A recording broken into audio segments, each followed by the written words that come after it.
Dear students,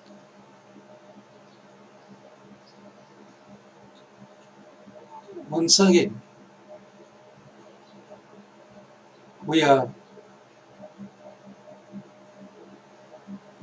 meeting together to discuss the further part of the first topic, fundamentals of electronic communication system. In the last lecture, we studied the duplex type of communication system. We understood the meaning of electromagnetic spectrum, and then we studied the requirement of bandwidth for the purpose of electronic communication. Today, we are going to study the noise and its related things, that includes types of noise and some definitions related to signal to noise ratio, noise figure, and if necessary, noise temperature.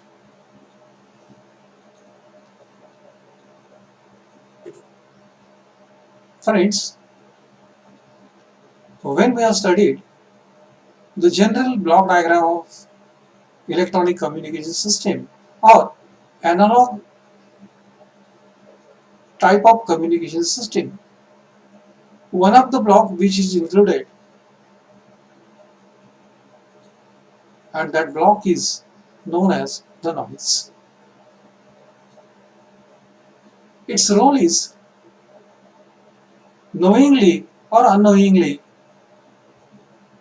some unwanted signal is going to be introduced during the transmission of the signal from transmitter toward the receiver, either in the transmitting end or at the receiving end, or in between transmitter and receiver,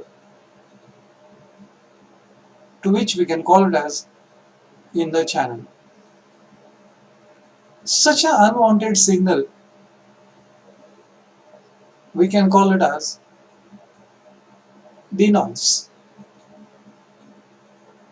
Thus, we can say that noise is unwanted signal that tends to interfere with the transmitted and received wanted signal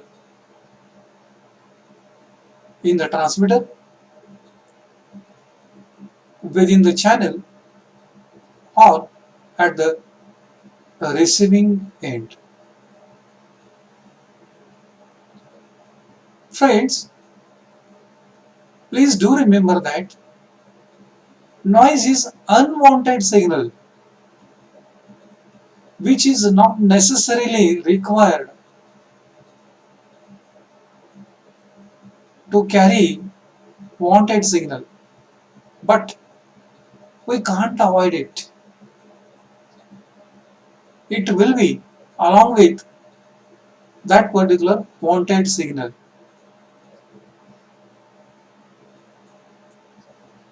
For example, to make you understand regarding the noise,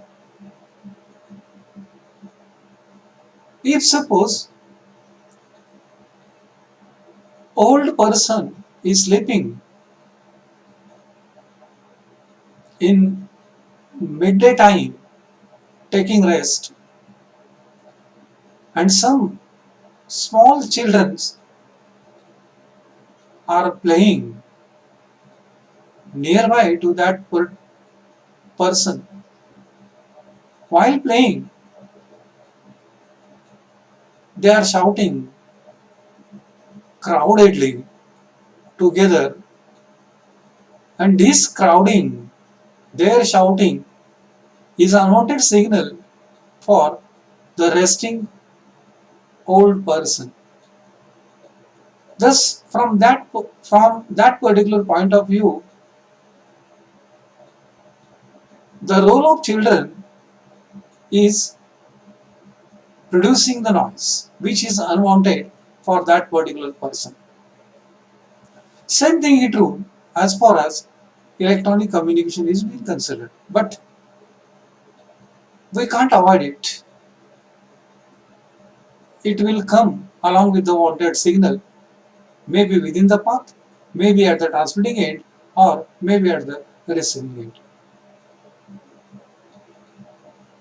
Another example, just to understand the meaning of noise, is that for audio signal, the noise causes hiss like sound in the speaker. It is a kind of an experience for the persons who are listening the radio. When some peculiar programs are going on, and persons are very keen to listen that particular program with the help of radio, suddenly from the speaker hiss like sound appears, and that sound we can call it as it is a noise, which is not expected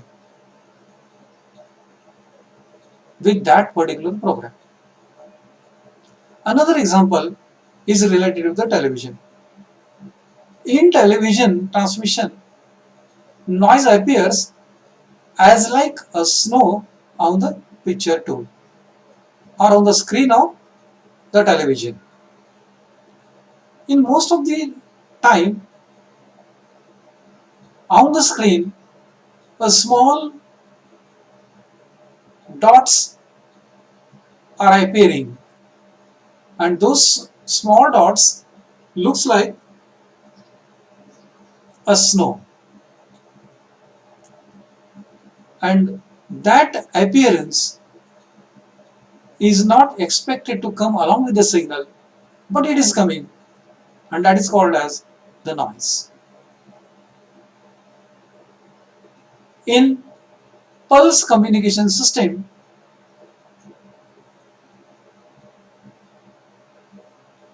which results unwanted pulses, or it may cancel one of the pulse, or more wanted pulses, causing serious error at the receiver.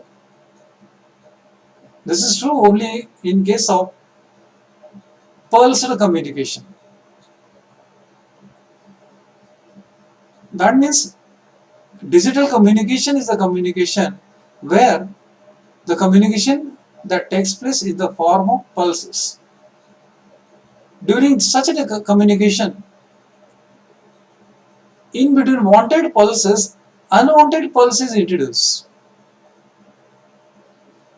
Or in most of the cases, by introducing the unwanted pulse, wanted pulses are going to acquire a serious error. Means wanted signal is going to be gets disturbed. This thing also we can introduce as a noise.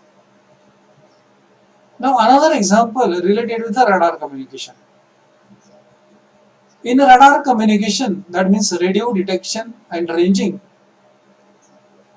if spiky pulses are produced at output indicator, that puts limit on the transmission range of the radar. It also affects the sensitivity of the receiver for a weak signal. This means that If pulsed radar is used to detect the target and also to determine its range from that particular radar, if pulses produced are in the form of spikes, and if those are represented on the PPI indicating screen, which is unwanted one, which are going to be treated as a noise, and because of this particular noise, faulty detection of the target and wrong measurement of the range may be possible. So that's why we can say it also puts a limit on the transmission range. All such noises will affect the sensitivity of the receiver for a weak signal. Suppose the transmitted signal, if it is a weak, and if suppose the sensitivity of the receiver is less due to noise, it will affect the reception of that particular signal. In most of the cases, due to noise, a restriction will be brought on the bandwidth of communication. Now, all such unwanted signals which may going to affect the transmission system are unwanted, and such unwanted signals which will interfere the transmitted and received wanted signal is known as the noise. Friends, noise is classified into two types. One is external noise and another one is internal noise. Both the noise we are discussing further. At the beginning, we are going to discuss the internal noise. Internal noise is generated due to the electronic circuit components which are used either in transmitter, that is maybe in the amplifier circuitry, maybe modulating circuitry, maybe power amplifying circuitry, maybe coupling circuitry for the transmitting antenna, or the circuit components which are used in the receiving end, in the receiver, again for detecting circuitry or amplifying circuitry. These electronic components are internal part of the communication system, and if the noise is generated because of such electronic components, then we can call such a noise as a internal noise. Hence we can say internal noise can be controlled and reduced with the proper design of receiver. As being noise is generated internally, it is related with the transmitting electronic components or receiving electronic component. One can control that particular noise with proper design of transmitter and receiver. Internal noise is randomly distributed over the entire frequency spectrum. So last time we studied the frequency spectrum,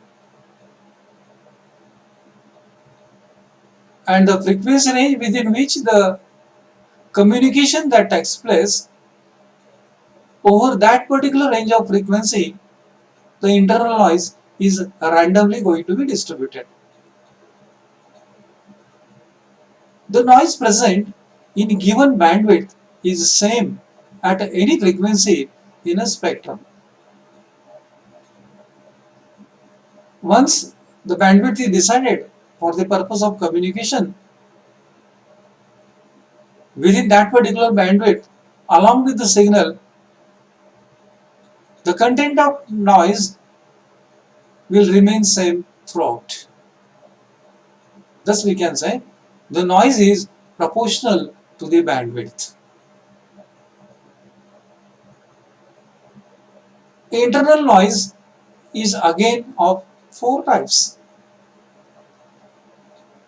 First one is thermal noise or white noise, or same noise we can call it as it is a Johnson's noise. Second one is a short noise. Third one is a transient time noise. Fourth one is a miscellaneous noise. All these types of the noise are internally generated by means of an electronic circuit components which are used in transmitter and also receiver. Thermal noise is a random noise generated by resistor or resistive component of complex inductance due to rapid and random motion of the molecules, atoms and electrons. Thermal noise means due to rise in temperature. If the noise is generated, means if suppose temperature of circuit component increases, which will change the appearance of resistor, the resistive component will be converted into the complex inductance, and this is because of rapid and random motion of the molecules, atoms and electrons. Means due to the motion of molecules, atoms and electrons, there is a rise in temperature. This rise in temperature may change the structure of resistor or into the complex inductance, which may generate the noise, and that particular type of noise at the cost of rise in temperature is known as the thermal noise. Second type of internal noise is short noise. Short noise results from short effects present in the active devices, meaning thereby transistor, integrated circuits, FETs, SARs, which play active role in the process. They generate the noise due to short effect, and hence it is known as the short noise. Short noise is due to random variations in the arrival of electrons at the output of electron amplifying device. Now, if suppose particular active device is going to act as an amplifier, and within that, if there is a flow of electron that taking place, this will produce a short effect. The short effect appears randomly varying current. Short effect appears due to randomly varying current superimposed along with the current of amplifying device. Means randomly varying current is superimposed with the current of amplifying device. This may cause the short effect. It is fed to speaker after amplification as a shower of leads shots falling on the metal sheath. Hence it is known as short noise. After amplification, when the signal is fed to speaker, it will appear as a shower of leads falling on the metal sheet, and so sound created is known as the short, and that noise is called as the short noise. Next one is transient time noise. In VHF range, transient time, that is the time required to travel from emitter to collector in a transistor, becomes comparable to time of the signal being amplified. Due to this, input impedance of transistor increases and a thermal noise is generated in a transient time. Means during transmission of the signal from input to the output in the amplifier within a VHF range of frequency, when the signal moves from emitter to collector, due to rise in temperature, such noise is generated. Last one is the miscellaneous noise. Miscellaneous noise means apart from all these three, all the noise are going to be included in the miscellaneous noise. A flicker noise, modulation noise at low audio frequency, transistor thermal noise, partition noise are the examples of the miscellaneous noise. Thus, internal noise is generated because of the internal electronic components used in designing the respective device. These are controllable by shielding them properly between transmitter and receiver. You can control the internal noise. Second type of noise is external noise.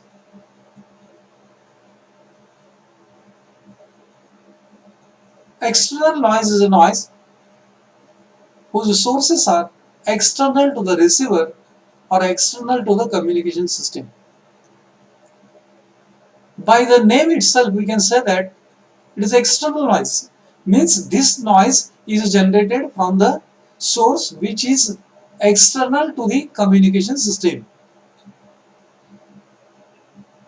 The source of noise is not a part of communication system. It is generated externally and then it is going to be introduced in the communication system. Such a noise, we can call it as it is the external noise. These noise are uncontrollable. As being source of noise itself is external, it is very difficult to control it. To reduce the adverse effect of this external noise, only one alternative, and that is one has to shift the system to the other location. It has the meaning that if suppose noise of source is externally detected, which may going to introduce in the communication system, and to reduce the noise, only one alternative, one has to shift the entire communication system from that particular noisy location. Due to this particular reason only, radio telescopes are located away from the industry. For example, a radio telescope, horizontal radio telescope is located in Ooty, is on the hill station far away from the noisy area. And also, radio telescopes are located in Narayangao, very near to Pune, in Y-shape. 21 dish antenna just to study the space in Y-shape are located. So they are far away from the industry. Industry may going to generate the noise. Another one is satellite earth station is also located in the noise free valley area. So satellite earth stations are located in the valley place where the noise is not going to be introduced. External noise are of three types. One is atmospheric noise, second one is extraterrestrial noise, third one is man-made or industrial noise. Atmospheric noise is caused by the lightning from the thunderstorm and natural electrical disturbances.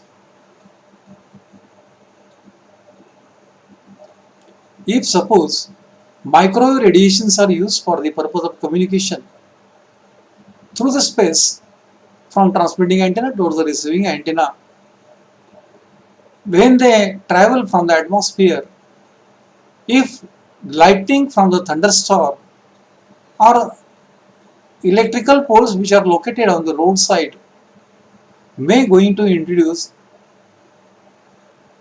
the frequency in a radio frequency range which is going to act as a noise. These are random in nature because we can't predict that thunderstorm is going to occur. So that's why it is random in nature. Hence energy spreads throughout the frequency spectrum used for the communication. If suppose the signal is communicating through the atmosphere and thunderstorm occurs, the frequency coming from the thunderstorm due to lightning, it will be introduced within the communicating frequency which may going to act as a noise. Thus, the receiver picks noise along with the RF signal. Frequency coming from the thunderstorm or frequency coming from electrical disturbance is unwanted signal from the point of view of radio frequency signal. Even though it is true, it will be picked by means of a receiver. This noise is generated large in low frequency and mid frequency band rather than in VHF and UHF band. Means atmospheric noise is less in low frequency and mid frequency band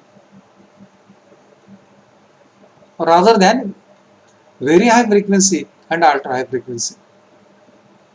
Hence, above 30 MHz atmospheric noise is less. Second one is extraterrestrial noise. Extraterrestrial noise is of solar noise and cosmic noise. Means the sources of extraterrestrial noise is in a space. These radiations are generated from the sun. As sun is a large hot body with high temperature, it radiates the electrical signal in the form of noise under quiet condition with a wide range of frequency spectrum in a radio frequency range. Means the radiations which are coming from the sun, as a being it is a hot body with high temperature, those radiations are going to act as a noise for RF frequency, RF range frequency. Electrical noise from corona flare and sunspot are also going to act as a noise. There are many distant stars located around the sun radiates a black body thermal noise distributed in the sky. It has the meaning that along with our sun, there are many such suns are located in a space. Those may radiate a black body thermal noise in the sky and which may interfere your communication system. Extraterrestrial noise is also received from the center of own galaxies and also the virtual points like quasars and pulsars. These are galactic or cosmic noise. Means almost all the radiations which are coming from the sun, galaxies, black bodies are the sources of extraterrestrial noise, and when they are introduced in the radio frequency communicating signal, we can treat that as a noise. And last one is man-made or industrial noise. Industries are established by means of a noise, and that's why the noise generated by the industries are also called as a man-made noise. For example, aircraft ignition, electric motor, switch gear, leakage from high voltage, fluorescent light, heavy electrical machines may generate a noise. All these are made by the human being for their development purpose. Means man is using heavy electrical machines, leakage signal from the electric motors, ignition systems. The signal which is coming from that, the frequencies which are coming from that are going to act as a noise for radio communication. Another example of external noise one can quote is, suppose a person is listening radios and another person is starting the vehicle. The sparks produced in the plug of the ignition of that particular vehicle is going to generate the frequency which is unwanted from the point of view of communicating signal, and it is going to act as a noise. Neon signs on the road may generate the frequencies which will interfere the communication system, and that is going to act as a noise. We are experiencing all such unwanted things may going to interfere the entire communication system, and these are within 1 megahertz to 600 megahertz. So thus almost all the sources which we have studied up till now, those are external to the communication system, and that's why that type of noise we can call it as it is external noise. Then we are going to define few things which are essential to determine the noise in the communication system, or this definition will help to detect the noise in the communication system. The first definition for which we have to proceed, and that is signal to noise ratio. Signal to noise ratio is a measurement of noise at a particular point in a communication system. If we want to detect the noise level at a particular point in a communication system, then the term signal to noise ratio is well suitably used. And it is defined as when noise and signals are compared at the same point to ensure noise is smaller than the signal, then signal to noise ratio is calculated. Means by calculating the signal to noise ratio, one can determine the noise level which is present in the signal merely by comparison. Hence it is defined as it is the ratio of signal power to the noise power at the same point in the same system. In short, we can say signal to noise ratio is the ratio of signal power to the noise power. Here, S indicates the signal, N indicates the noise. The ratio of them is called as signal to noise ratio. And by definition, we can write this signal to noise ratio as the ratio of signal power, P for power and S for signal, to the noise power. Here N represents the noise. By definition, signal power is represented as V square S upon R. V is the voltage, S is the signal. Signal voltage square upon its resistance to the noise voltage square upon the resistance. V square upon R is the power. So that's why signal power is represented as a V square S upon R. Noise power is represented as a Vn square upon R. Naturally, R will cancel and we can get the ratio of signal voltage to the noise voltage. Hence, we can say signal to noise ratio is also defined as it is the ratio of signal voltage to the noise voltage.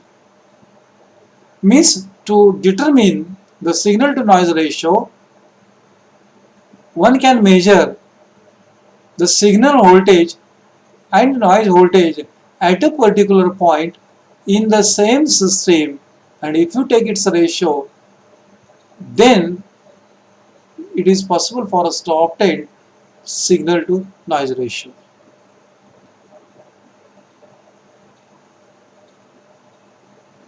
Just to treat that, if the signal to noise ratio is more, signal is more, noise is less.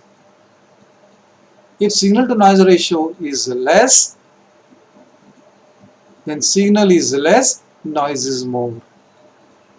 This is how the signal to noise ratio is used to measure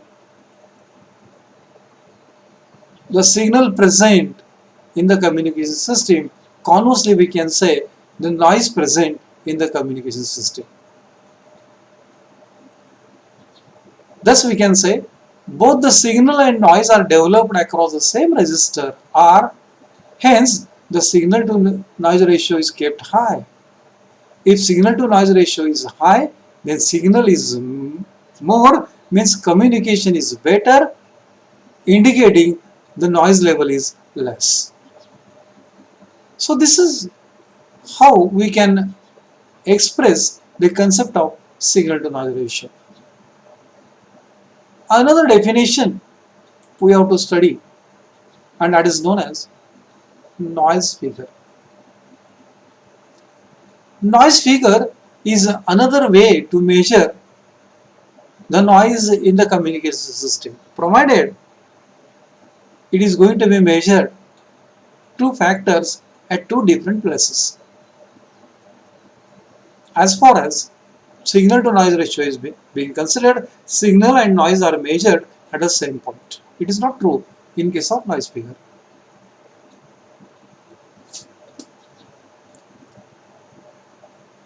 Just to understand the meaning of noise figure, we can say the system like amplifier or receiver has the different input impedances. Obviously, it is quite obvious. Input impedances of amplifier or speaker are different. The relative performance of noise with the knowledge of equivalent resistance is not possible. Means if you measure the parameter at the same equivalent resistance, relative performance of the noise is not possible. Therefore, to judge the performance of at a glance, we make use of the noise factor. Hence, we can say noise figure is the ratio of signal to noise power supplied to the input terminals of the system to the signal to noise power supplied by the system to the output load impedance. Meaning thereby, noise figure is the ratio of signal to noise ratio at input to the signal to noise ratio at output. Means we have to measure the signal to noise ratio at input as input of the system as well as at the output of the system, and then we have to take the ratio of them. That ratio we can call it as it is a noise figure.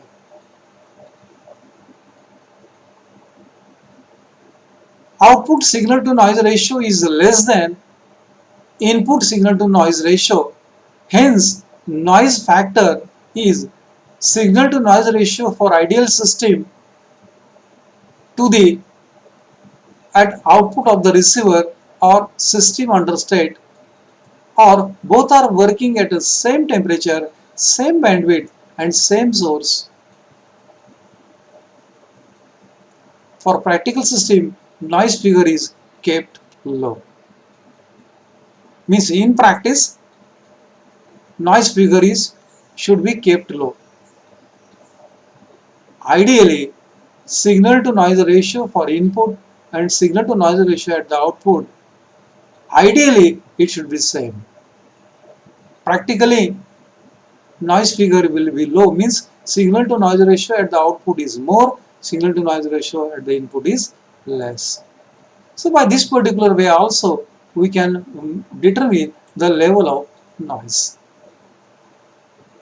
Lastly, we are going to study noise temperature. Friends, please do remember that noise temperature is not your part of syllabus.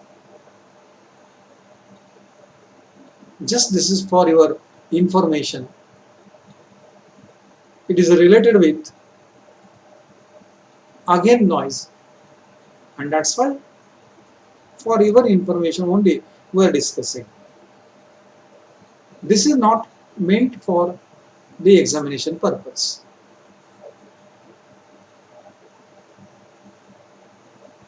Thus we can say noise figure is an indicator of noise performance of the system, as we already studied. For UHF, microwave low noise antenna receiver, noise figure is always convenient to measure the noise. This also we have included while we studied the noise figure. Noise temperature is a measure of these, from thermal noise to total power.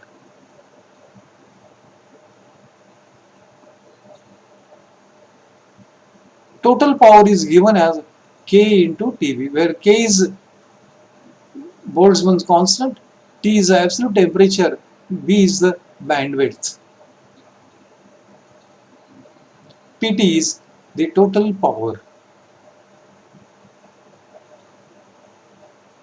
This can be written as PT is equal to P1 plus P2, where P1 is equal to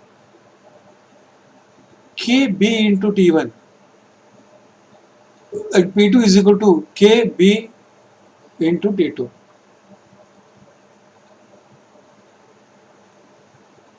P1 and P2 are two individual noise power of receiving and transmitting antenna. T1 and T2 are the noise temperature corresponds to power of transmitter and power of receiver. Hence, we can say with the equation Pt is equal to P1 plus P2, we can write Kbt is equal to Kbt1 plus Kbt2. As a being Kb is common throughout, we can cancel it. By cancelling kV, we can get T is equal to T1 plus T2, where capital T is the total noise temperature. By knowing T, equivalent noise temperature can be given as T equivalent is equal to capital T into F minus 1. So this T equivalent is known as the noise aspect, which is going to depends upon the noise temperature capital T. So just this is for your information. Friends, up till now we have studied almost all our first topic known as fundamentals of communication system. Just we'll revise the same. We started with understanding, knowing the meaning of electronic communication, need of electronic communication, elements involved in the electronic communication system, general block diagram of electronic communication system, types of electronic communication system, details of them, especially analog, digital, simplex and duplex type of communication system. Then we have studied the requirement of bandwidth, frequency spectrum being used for the electronic communication system. Then we have studied noise, which is unwanted signal from the point of view of electronic communication. We can't avoid it, we can minimize it, we can't reduce it. We studied the types of noise, that is external noise, their types, internal noise, its type. We have studied or we defined few terms including signal to noise ratio, noise figure and also the noise temperature. Friends, here I can say we have completed our first topic where just we have described the fundamental things which are necessary to undergo the successful electronic communication system. Next time we will start with next topic, that is second topic, namely modulation and demodulation. We'll stop here only.